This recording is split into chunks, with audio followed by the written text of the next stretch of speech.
Welcome to the Powerlifting and Power Ballads podcast, where we bring you a weekly dose of powerlifting news, tips, and training advice with a touch of 80s rock ballads. This podcast is presented by Team Roar Powerlifting, your source of the most comprehensive coaching and meet day preparation. Here are your hosts, Josh Rohr and Laura Sturm. Welcome to episode 189. How are you, Josh? I'm good. Long time no see. I know, it's been weeks. It's been a long time. It's been over a month. I think our last episode was October 8th. Wow. So there's a lot that's gone on while we were gone. Yeah, so these are random life updates or whatever. So some of the newsworthy items that happened in our month and a half break here. Jake Paul defeated Mike Tyson in boxing. People may or may not care. Donald Trump defeated Kamala Harris for president. I'm sure a lot of people care about that. The Cleveland Browns, which nobody cares about that. I do, so I'm going to mention it. They lost to the Eagles. They lost to the Bengals. They beat the Ravens, one of the better teams in the NFL, and then they lost to the Chargers and Saints. And then they also proceeded to trade away two of their best players. They traded away Amari Cooper and Zadarius Smith. Nobody really cares, but it bothers me. And the Browns are once again a dumpster fire, but I can't shake them. They still have my heart. They're still your team. They break my heart over and over and over. Anyway, moving on back to powerlifting a little bit. Siraj, the Georgia State chair, moved to Florida. So he is no longer this Georgia State chair, but Lydia Baptiste and Megan Valentine were appointed as the interim state chairs. So they are now the Georgia State chairs.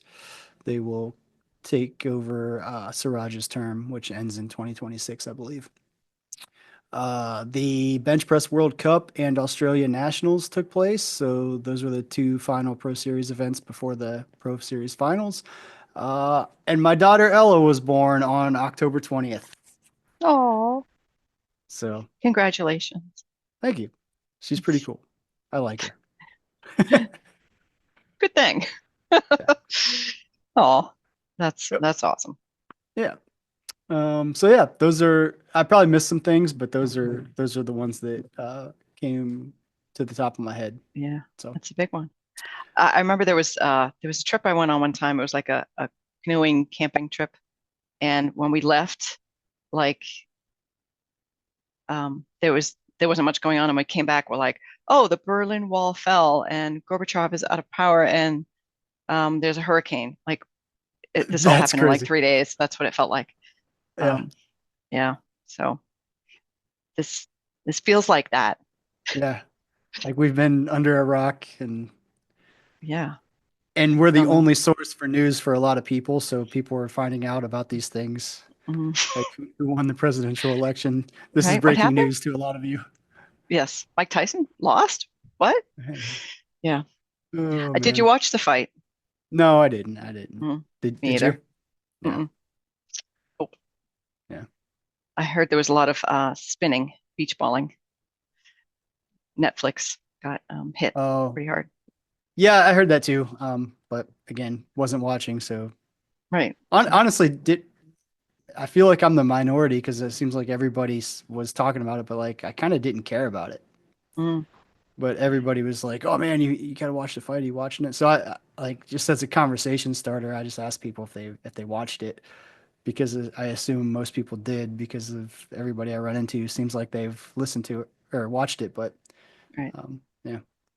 I'm just trying to be cool, I know that they made the rounds shorter and they made the gloves different. There might have been some other changes that would allow probably Mike Tyson to have a better chance of staying in it, just because he's what, 58 or something. Yeah, he's a little bit older than me. So I was just like, oh yeah, I can't imagine fighting a young guy. I mean, I can't imagine fighting a young guy anyway, but at that age, he's an incredible athlete and had a great record. So yeah, and boxing is a little different than powerlifting where it's just like blunt strength, right? Like there's reaction time, there's like all those things. Like like I being mean, able to it's see? pretty similar to equipped powerlifting. Is it similar to equipped powerlifting? I mean, you're in How? pain. Let's hear the comparisons. Equipped powerlifting to boxing. You're in pain a good amount of the time. You feel like you're taking a pounding. You only have like short intervals where things really, really hurt. And then you just go back more into the ring to get more pain. Am I selling equipped powerlifting? Huh. Not Whoops. really. Huh. Sorry. And I also feel like you have a slight misunderstanding of how boxing works. Oh, I don't know. I've never boxed, right? I assume that there's pain involved because you're being hit. Right, I feel like there's a little more to it than just the pain aspect. Oh, I'm sure. I'm sure. Yeah, Yeah. like cardio. Cardio. Yeah. I bet cardio would be huge in boxing. Yeah. Anyway. Anyway, yeah, there All you right. go. Yeah. So a little bit more information came out about the Georgia State Meets primetime event. So it's going to be 12 men, 12 women, the top dots. I think I saw the qualifying minimums like the women have to have a minimum 400 dots to qualify, and the men have to have a minimum 450. But they're given prize money. So the best lifter of that primetime session, both male and female, will get $1,000. The second place gets 750, and the third place is 250. So decent little payday Mm, for whoever finishes on top there. So that's kind of cool. nice. Yeah. Then the pro finals we mentioned already, but they're coming up December 14th and 15th, and the schedule has been released for that. The events were already, I guess the schedule was already out, just the exact start times were not out, but the start times are now out there. So um, basically, session one is going to be on Saturday, the December 14th is raw bench only, and the lifting time is going to be 9 to roughly 10 a.m. The session two is going to be the raw masters full power. Lifting time is going to be 1 p.m. to roughly 4 p.m. And then session three is the raw open lifters, and lifting time is going to be 6 p.m. to roughly 9 p.m. And then on Sunday, Sunday morning, session one is the equipped bench only, and that's going to be the open and masters. And lifting time is going to be 10 a.m. to roughly 11 a.m. And then session two is the equipped full power, which again is open and masters, and that's going to be from 1:30 to roughly 5 p.m. So there you go. Nice. And that will be streamed live. If you go to usapowerlifting.com/live, that has the live stream information there, so you'll be able to watch it live too. Yeah. Yeah, nice. I'm glad that they put any of the masters lifters for session two from 1 to 4 because if you put the masters from 6 to 9, half of the masters would probably be like needing to go to bed. Or have to wake up from from they go Their to nap. their nap. Yeah, so Uh, well, everybody wants to wait and see the raw open anyway, so that should be yeah. the So yeah, the they kind of headline. put that as like the Saturday primetime Yeah. session. So I was just works like, out pretty man, good. 6 p.m. to 9 p.m. It'd be so late to lift. I've usually taken my second bathroom break at that point.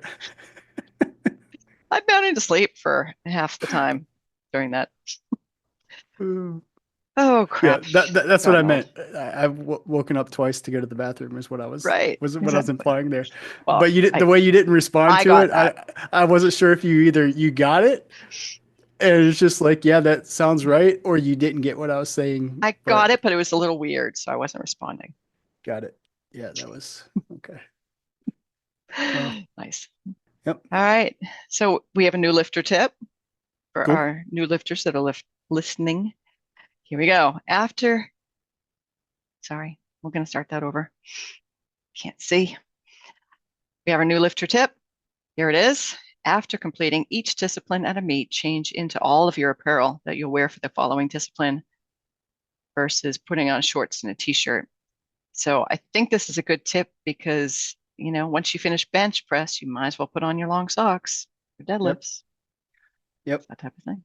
And even like equip lifters, I see them like take their squat suit off and put on shorts and a t-shirt, and then they get into their bench shirt and they're getting ready to go out for their first attempt and they're in shorts. Like they forget to put their singlet back on. So just little things like that I've seen over the years. And I know most lifters, are competing raw now, but yeah, like the deadlift socks. If you're gonna, you know, get ready, get your socks on, get all that stuff ready. That way, when it's time to go, you don't have to like do it, double check that you have everything, but just warm up the way you're going to be wearing on the platform anyway. Mm.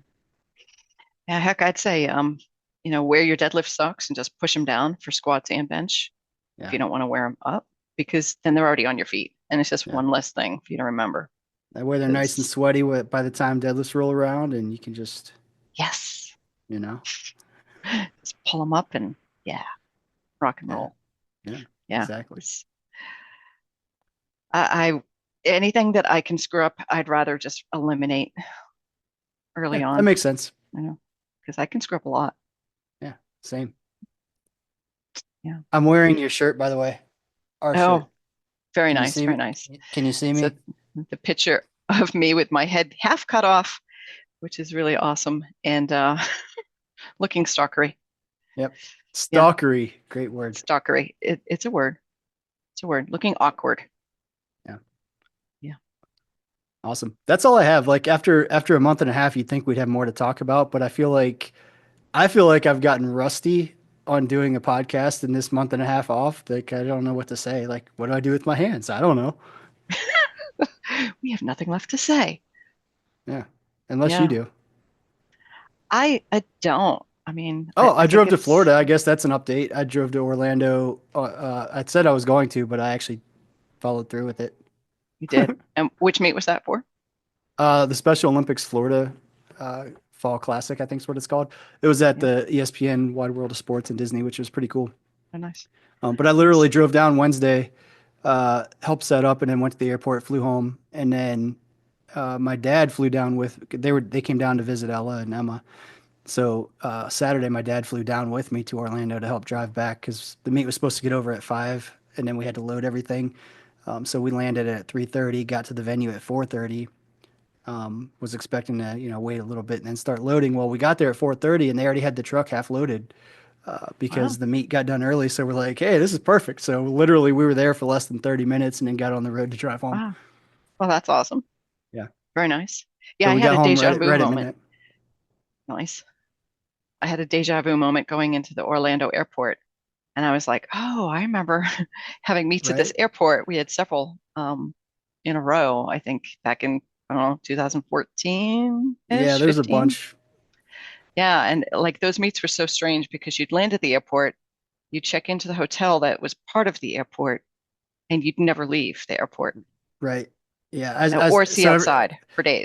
I spent many trips, many weekends in the Orlando airport, and everybody's like, Right? "Oh, cool! Did you go to Disney and stuff?" No, I was literally in the No. airport. I didn't do anything. Right. Did not leave the airport But ever. yeah, it's funny. I had that same deja vu moment when I went on Wednesday when I went in to fly, and you're in the security line that I'm in is like because they have different like terminals and different security lines, but the one I was in was like literally right at the bottom of the escalator where Yeah. the Yep. check-in for the hotel was, and I'm just like, it was just like all coming back, like, oh man, Yeah. Right. It was how'd I weird. never leave this building back then? It was weird not leaving the building for a week Yeah, and not seeing outside. And then you didn't even really realize it until you went to leave and you're like, oh, there's a glowing orb outside. It's called the sun. yeah, Yeah. Good times. Good times. yep. What were you in Orlando for? I had a work trip. Ah, Yeah. Conference. gotcha. Good old work trip. Yeah. Cool. Super I'm fun. trying to think if there's anything else fun. Not really. Oh, Disney Mm-mm. stole my little hand truck. So the little hand truck that I load and unload weights with, like Yeah. when we were loading up on Saturday, it was just gone, and nobody knows what happened to it, even though it's got my name and stuff all over it. So we used a different one, and then I just bought a new one. That's like the most exciting thing that is recent news. Wow. Which, yeah, Not exactly exciting, like Joshua. why? I'm What? sorry. But what I keep coming back to is why would Disney take it? Like, Right. and they put it in storage, supposedly, is what people said, but then it wasn't in storage. So it's like maybe this is just an elaborate Right. elaborate scheme by Disney to by Mickey Mouse. to start a moving company. That's probably it, with one hand truck at a time. Yep. Yes. Hey, I once had a mouse get stolen out of the gym, and it was the mouse and the dongle that you plug into the side got taken, just disappeared. But not the computer. But not the computer, not the keyboard, just the mouse and the dongle disappeared. Things like that intrigue me because that's like a very deliberate strategic move. Like, they Right. probably won't notice the mouse and the dongle missing. But we would, because we were using it every day. You're right, but also like it's obviously something that they likely needed and wasn't stealing it to resell or something on the black market, or Right. they would have taken the computer. But it's like if you need a mouse, like it's a $20 item. If that's weird. Right? Buy your own mouse. Yeah. Or bring it back. Like nobody's going to be mad, I don't think, if you're like, hey, I was in a pinch, I needed a mouse, and I brought it back. Right. Nope, just disappeared. Yeah, that's odd. Yeah. So there you go. Among the odd things that can happen. Yeah. Well, Joshua, that's all I've got. Sorry, it's not so Same. much powerlifting related, but Yeah. Cool. Well, Yeah. we'll get our mojo back here. Hopefully, get back on a semi-regular, whatever. Yeah. We're rusty, man. All right. Well, this is a good knock the rust off episode. Maybe. Yeah. There you go. Knocking the rust off. We'll be better next time. Yep. Do better. Do better. All right. Okay. All right. Have a great week. Talk to you later. Later. Bye now. Thank you so much for listening. If you enjoyed today's episode of the Powerlifting and Power Ballads podcast, please remember to subscribe and share it with your friends.